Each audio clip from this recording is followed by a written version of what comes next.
হঠাৎ করে কারোর না জানাইয়া বাড়িতে চলে এলা কেন? আমি তো চলে আইছি তোমাকে সবাই চমকাইয়া দিতে।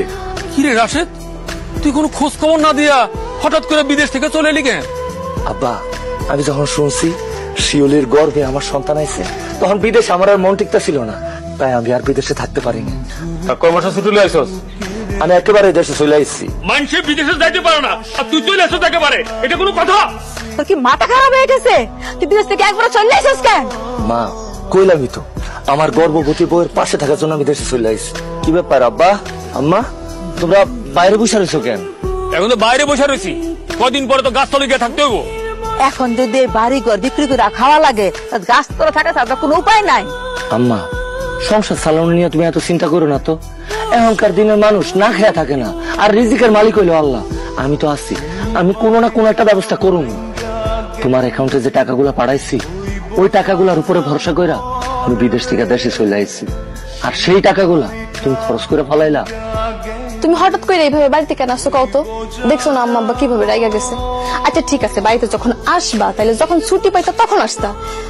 এইভাবে একেবারে আসাটা তোমার একদমই উচিত হয় নাই। তুমিও তো গর্ভবতী, কদিন পর তোমার বাচ্চা হওয়ার সময় যদি তোমার এরকম কিছু একটা হয়, দুনিয়াতে এত টাকা পয়সা কামাই কইরা আমি কি করব?